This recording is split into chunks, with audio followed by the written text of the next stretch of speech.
Iran, America, Iran is a disgrace. और Israel. We targeted Iran's main enrichment facility. आखिर इन सब की लड़ाई है किस बात? Israel launched multiple strikes on Iran. दुनिया में 57 इस्लामिक कंट्रीज हैं, लेकिन क्या वजह है कि अमेरिका और इजराइल इन सब को छोड़कर एक ही कंट्री ईरान के पीछे पड़ा है? ईरान और अमेरिका की इस जंग को पूरा समझने के लिए हमें पीछे जाना होगा, all the way to world war 2। We shall never surrender.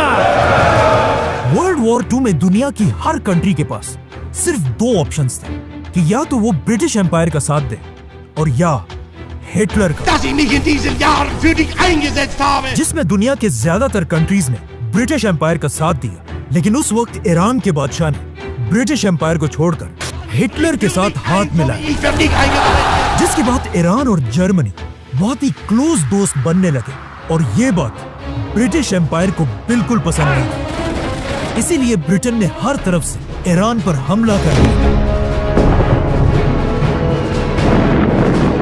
और बहुत तेजी से पूरा ईरान फतह करने लगे। ये देखकर ईरान के बादशाह ने कुछ ही दिनों में ब्रिटिश एम्पायर के सामने सरेंडर कर दिया और उनसे अपनी बादशाहत बचाने की भीख मांगने लगा, जिस पर ब्रिटिश एम्पायर ने कहा, ठीक है, लेकिन हमारी एक शर्त है, तुम्हें ईरान के तख्त से हटना होगा और अपने 22 साल के जवान बेटे को ईरान का नया बादशाह बनाना होगा, क्योंकि उसका ये बेटा रजा शाह पहलवी ब्रिटिश एम्पायर का एक वफादार पपेट था।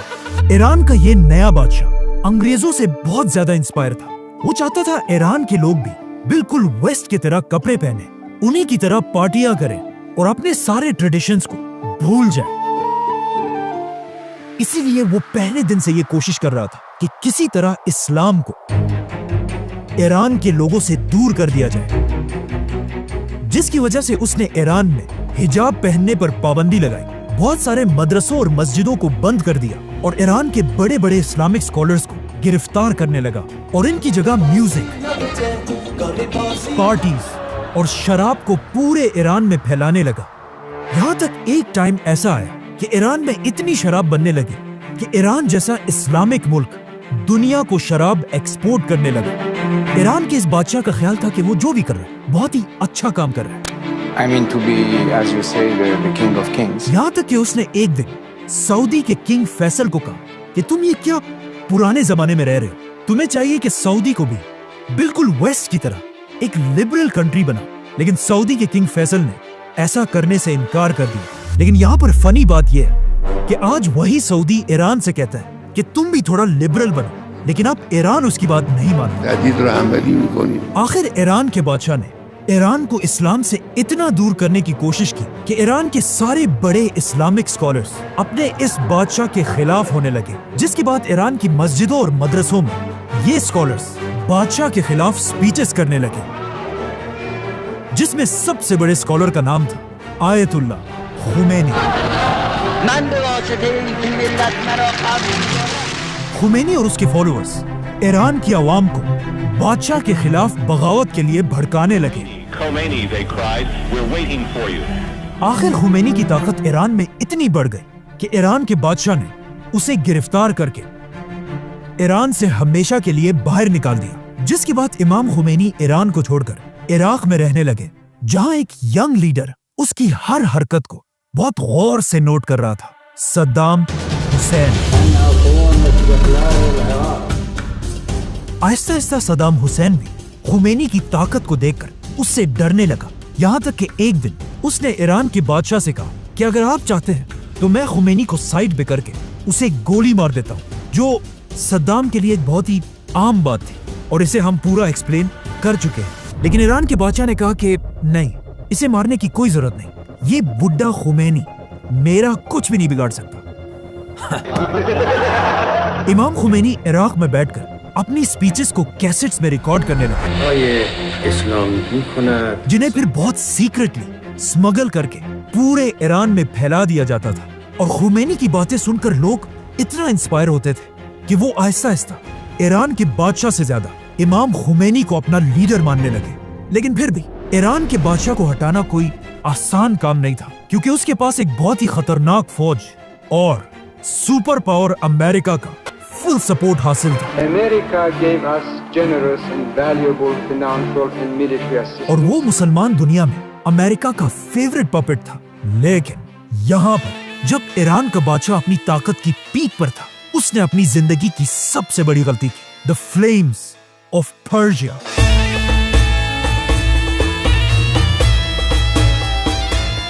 दुनिया की सबसे बड़ी और सबसे महंगी पार्टी अचानक एक दिन ईरान के बादशाह ने ऐलान किया, द ग्रेट पर्शियन एम्पायर को दोबारा जिंदा करने के लिए ईरान में दुनिया की सबसे बड़ी पार्टी होगी।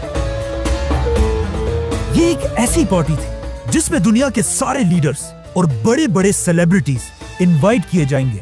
ईरान का बादशाह उसी पर्शियन एम्पायर को दोबारा जिंदा करना चाहता था,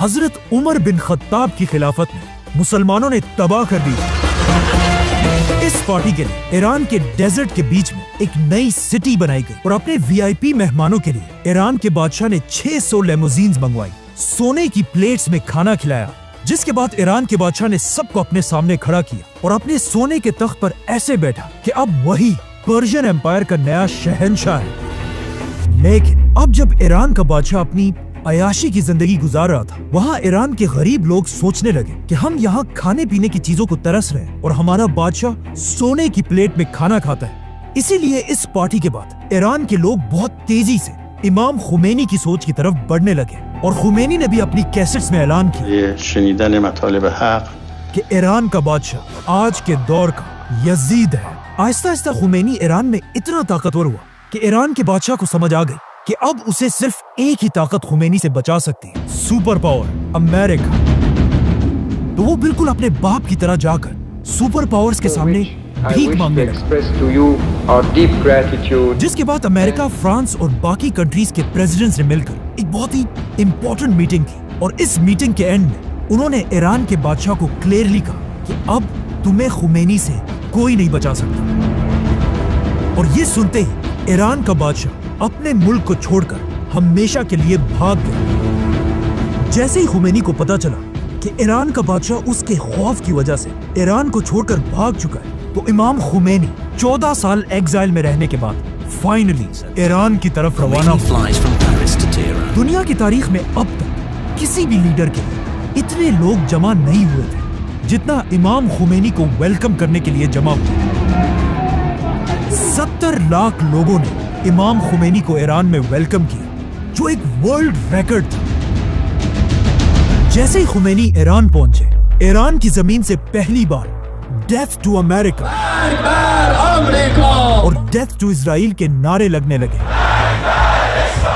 खुमैनी के फॉलोअर्स ने अमेरिका की एम्बेसी के सारे लोगों को गिरफ्तार कर लिया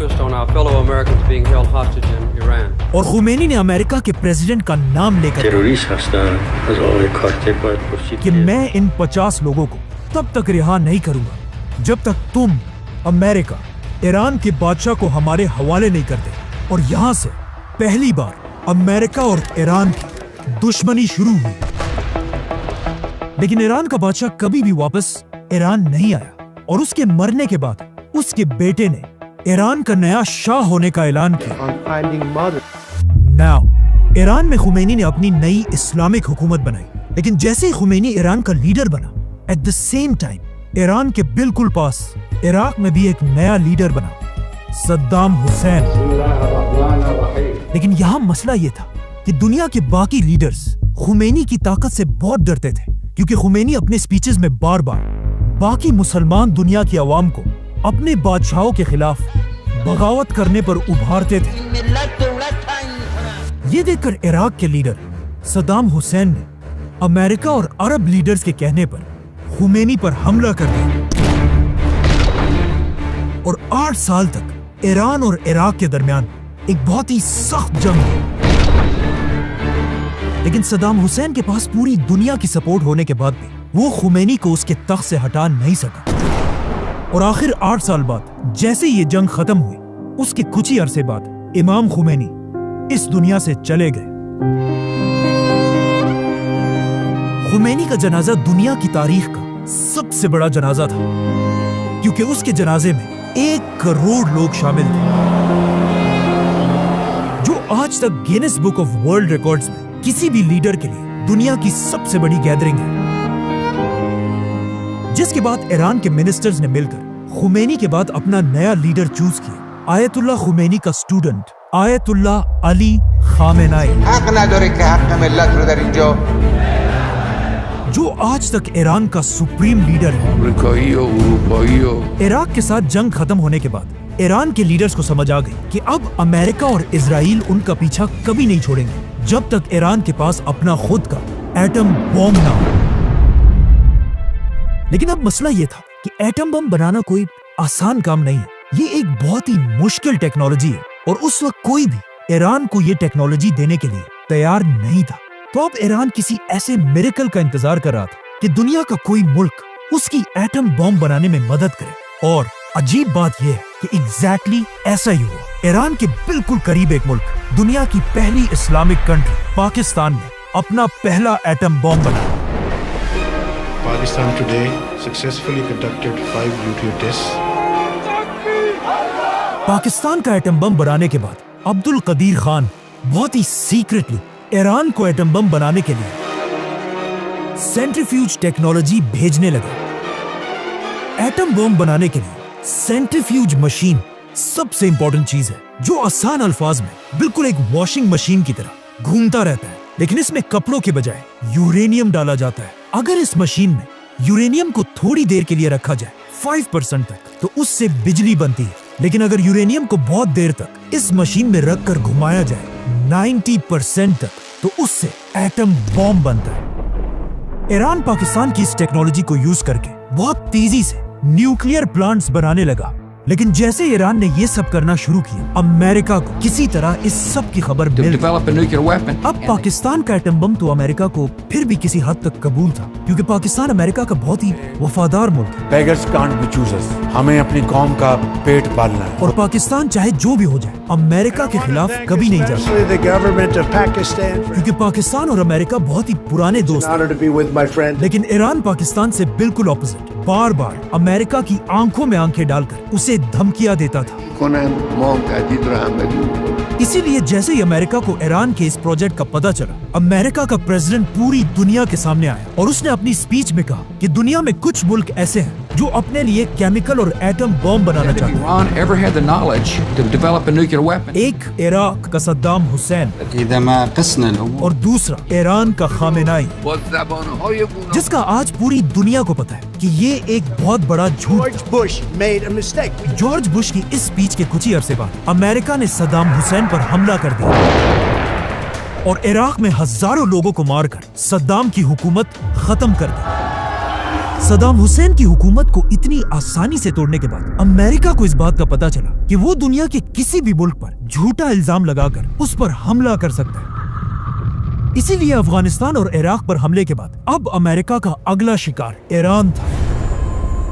और अमेरिका बार बार दोबारा ये झूठ बोलने लगा कि ईरान के पास भी एटम बॉम्ब्स हैं, जिसके बाद अब पूरी दुनिया की नजरें ईरान के लीडर आयतुल्लाह खामेनाई पर थी। और ये ईरान पर हमला करने का बेस्ट टाइम था, क्योंकि ईरान के एक तरफ अफगानिस्तान में अमेरिका की बहुत बड़ी फौज थी और ईरान की दूसरी तरफ इराक भी अमेरिका की फौज से भरा हुआ था। मतलब अमेरिका ने ईरान को हर तरफ से घेर लिया था। तो अब पूरी दुनिया की नजरें ईरान के लीडर आयतुल्लाह खामेनाई पर थी कि वो किस तरह अपने मुल्क ईरान को सुपर पावर अमेरिका से बचाएगा। और यहाँ पर खामेनाई ने एक ऐसी बात की जिससे अमेरिका के पास ईरान पर हमला करने के सारे बहाने टूट गए। खामेनाई, जो इस्लामिक दुनिया का एक बहुत बड़ा स्कॉलर है, उन्होंने एक फतवा दिया कि इस्लाम में मुसलमानों के लिए एटम बॉम्ब बनाना हराम है, क्योंकि इस्लाम तो हमें ये सिखाता है कि जंग के मैदान में भी किसी भी बच्चे, बूढ़े या औरत को नहीं मारा जा सकता। इवन जंग में दरख्तों को भी काटने की इजाजत नहीं है।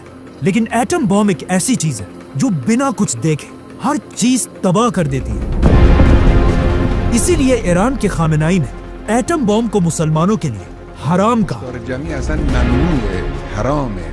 और साथ ही ऐलान किया कि ईरान का एटम बॉम्ब बनाने का कोई इरादा नहीं है और ईरान के दरवाजे सबके लिए खोल दे। और साथ ये ऐलान किया कि दुनिया की कोई भी एजेंसी ईरान आकर खुद देखे कि ईरान का एटम बम बनाने का कोई इरादा नहीं है। लेकिन यूएन की टीम ने ईरान जाकर ये देखा कि ईरान के सारे न्यूक्लियर प्लांट्स बिल्कुल उसी डिजाइन पर बने हैं जिस तरह पाकिस्तान में बनाए गए हैं। और पूरी दुनिया को समझ आ गई कि ईरान ने ये टेक्नोलॉजी पाकिस्तान से खरीदी है। और पाकिस्तान पर इतना प्रेशर बढ़ने लगा कि खुद अब्दुल कदीर खान ने टीवी पर आकर इस बात को एक्सेप्ट की और फिर सबसे माफी मांगी। और पाकिस्तान ने दुनिया को खुश करने के लिए अब्दुल कदीर खान को गिरफ्तार करके उसे अपने ही घर में बंद कर दिया। खामेनेई के इस फतवे के बाद अमेरिका के पास ईरान पर हमला करने का अब कोई बहाना नहीं था। लेकिन दुनिया में एक कंट्री ऐसे थी जो बार बार अमेरिका को ईरान पर हमला करने के लिए मजबूर कर दिया। लेकिन अमेरिका ने इजराइल की बात नहीं मानी। लेकिन आहिस्ता आहिस्ता हालात बदलने लगे। ईरान के एक बहुत ही इम्पोर्टेंट आदमी ने फ्रांस में बैठकर एक बहुत ही अजीब बात लिखी कि आयतुल्लाह खामेनेई का एटम बॉम्ब को हराम कहने का फतवा एक झूठा फतवा है और वो इस्लाम की एक कॉन्सेप्ट तकिया के पीछे छुप रहा है। इस्लाम में तकिया का मतलब ये है कि कोई भी शख्स अपनी जान बचाने के लिए झूठ बोल सकता है। तो इस आदमी ने कहा कि खामेनेई ने ईरान के लोगों की जान बचाने के लिए ये झूठा फतवा दिया है, हराम है। और ये शख्स महमूद मुराद खानी कोई आम आदमी नहीं, खामेनेई की बहन का बेटा है। मतलब उसका अपना भतीजा था। खामेनेई की बहन और उसका ये बेटा ईरान में उसके सबसे बड़े दुश्मनों में से है। इन्हीं दिनों अमेरिका का भी ईरान पर शक बढ़ने लगा, जिसके बाद आखिर 2009 में अमेरिका ने ईरान पर बहुत ही सख्त सैंक्शंस लगाए। इस ग्राफ को देखें। अमेरिका के सैंक्शंस से पहले ईरान की इकोनॉमी बहुत तेजी से ऊपर जा रही थी, लेकिन जैसे ही अमेरिका ने सैंक्शंस लगाए ईरान की पूरी इकोनॉमी बिल्कुल बैठ गई। अमेरिका के इन सैंक्शंस के बाद ईरान जैसी ऑयल और गैस से मालामाल कंट्री बिल्कुल बैंकरप्ट होने लगी। अमेरिका की मर्जी के बगैर ईरान अपना गैस पूरी दुनिया में किसी को नहीं बेच सकता। इवन अपने करीबी मुल्क पाकिस्तान से डील के बाद भी पाकिस्तान ईरान से गैस नहीं खरीदता और ईरान की सस्ती गैस छोड़कर दूर कतर से LNG मंगवाता है। ये ऐसा ही है कि कोई किसी बड़े चौधरी के डर से अपने घर के पास वाली दुकान की चीजों को छोड़कर रोज दूर जाकर महंगी चीजें खरीदता हो। सिर्फ 3 बड़ी कंट्रीज दुनिया में ऐसी हैं जो ईरान के साथ आज भी बिजनेस करती है, चाइना, रशिया और इंडिया। आखिर अमेरिका के इन सैंक्शंस की वजह से ईरान के हालात इतने खराब हुए कि ईरान की गवर्नमेंट अमेरिका से डील करने के लिए तैयार हो गई। और आखिर अमेरिका के प्रेसिडेंट बराक ओबामा के साथ ईरान ने nuclear deal historic understanding with Iran कि ईरान एटम बम नहीं बनाएगा, जिसके बदले में अमेरिका ईरान से सारे सैंक्शंस हटा देगा और ईरान की इकोनॉमी दोबारा स्ट्रॉन्ग हो जाएगी, जो दोनों मुल्कों के लिए एक बहुत बड़ी कामयाबी थी। लेकिन पहले दिन से अमेरिका में एक शख्स ऐसा था जो इस डील के सख्त खिलाफ था, Donald Trump. I have really nothing better to do. और डोनाल्ड ट्रंप इस डील के इसलिए खिलाफ था क्योंकि अमेरिका में यहूदियों का एक बहुत बड़ा नेटवर्क है जिनके सपोर्ट के बगैर अमेरिका में कोई कुछ भी नहीं कर सकता। इसीलिए अपने पहले इलेक्शंस जीतने के कुछ ही अरसे बाद डोनाल्ड ट्रंप ने ईरान से की हुई डील खत्म कर United States will withdraw from the Iran nuclear deal. और एक बार फिर ईरान की इकोनॉमी कमजोर करने के लिए ईरान पर सख्त सैंक्शंस लगाए। These are the highest sanctions ever imposed on a country. जिससे ईरान की इकोनॉमी एक बार फिर तेजी से गिरने लगी। लेकिन ऑफ कोर्स ईरान भी ईरान है, वो बाकी मुस्लिम दुनिया की तरह डर कर खामोश रहने वाला नहीं था। जैसे ही ट्रंप ने ईरान पर पाबंदियां लगा, ईरान ने अपना न्यूक्लियर प्रोग्राम दोबारा शुरू किया। लेकिन दूसरी तरफ डोनाल्ड ट्रंप को भी सब जानते कि वो दुनिया में अपने अलावा किसी की भी बदमाशी बर्दाश्त नहीं करता। Bloody rampage is now. जब ईरान ने अमेरिका की आंखों में आंखें डाली, डोनाल्ड ट्रंप ने उन्हें सबक सिखाने के लिए अचानक एक दिन एक मिसाइल हमले से ईरान के आर्मी चीफ कासिम सुलेमानी को उड़ा दिया। Qasem Soleimani has been killed. ये ईरान और उसके अवाम के लिए बहुत ही बेइज्जती की बात है कि कोई इतनी आसानी से पूरी दुनिया के सामने उनके आर्मी चीफ को मार दे, जिससे आहिस्ता आहिस्ता ईरान में अमेरिका के खिलाफ गुस्सा बढ़ने लगा। और जैसे ही सुलेमानी की मौत के बाद ईरान में नए इलेक्शंस हुए। ईरान के अगले इलेक्शंस में एक नया प्रेसिडेंट आया, इब्राहिम रईसी, जो ईरान का बहुत ही सख्त प्रेसिडेंट था और किसी हाल में भी अमेरिका और इजराइल के सामने झुकने के लिए तैयार नहीं था। इब्राहिम रईसी के प्रेसिडेंट बनते ही ईरान का न्यूक्लियर प्रोग्राम दोबारा बढ़ने लगा और इसके साथ ही सदर बनते ही सबको ये बात क्लियरली समझा दी कि ईरान अब अमेरिका से कोई डील नहीं करेगा, और इसके साथ ही उन्होंने इजराइल के खिलाफ लड़ने वाले सारे ग्रुप्स को फंडिंग और वेपन्स भेजना शुरू किए, और उन्हीं के दौर में इजराइल और गजा की वॉर शुरू हुई। लेकिन हम सबको पता है, जब कोई भी लीडर अमेरिका और इजराइल के खिलाफ इतना ओपनली बोलता है तो उसके साथ क्या होता है। President Raisi died when their helicopter crashed on रईसी के जाने के बाद आज से 1 साल पहले ईरान में दोबारा इलेक्शंस हुए, जिसमें ईरान की आवाम ने इब्राहिम रईसी से बिल्कुल ऑपोजिट लीडर चूज किया, जो एक बहुत ही सॉफ्ट और काम इंसान है, जिसने प्रेसिडेंट बनते ही सबसे पहले ऐलान किया कि हम आज भी आयतुल्लाह खामेनाई के उसी फतवे के साथ मजबूती से खड़े हैं, और ईरान कभी भी एटम बॉम्ब नहीं बनाएगा। Nukes, they are not developing nukes. साथ ही उन्होंने ये भी कहा कि ईरान अमेरिका बल्कि पूरी दुनिया के साथ डील करने को तैयार है, जिससे बहुत ही सीक्रेटली आज से कुछ ही अरसा पहले अमेरिका और ईरान की दोबारा डील के लिए मीटिंग्स होने लगी। लेकिन इजराइल कभी भी ये नहीं चाहता कि अमेरिका और ईरान की आपस में डील हो जाए, और इजराइल हर तरह की कोशिश करने लगा, जिसके बाद इजराइल दोबारा ईरान पर झूठे इल्जाम लगाने लगा Iran has never given up its quest for nuclear weapons. कि ईरान 1 महीने के अंदर अंदर एटम बॉम्ब बनाने जा रहा है, It could be within a few months. जो वो पिछले 25 साल से कर रहा है। Iran has never given up its quest for nuclear weapons. Who will be the first to achieve nuclear weapons? From there, it's only a few months, possibly a few weeks. Iran could produce a nuclear weapon in a very short time. An initial device within months. ये कैसा atom bomb है जो पिछले 25 साल से 1 महीने में बनने वाला है, लेकिन आज तक नहीं बना। इजराइल ने ईरान पर यह इल्जाम भी लगाया कि ईरान बार बार अमेरिका के प्रेसिडेंट डोनाल्ड ट्रंप को मारना चाहता है। इसीलिए आज इजराइल ईरान पर हमला करके ईरान के हर उस शख्स को चुन चुन कर मार रहा है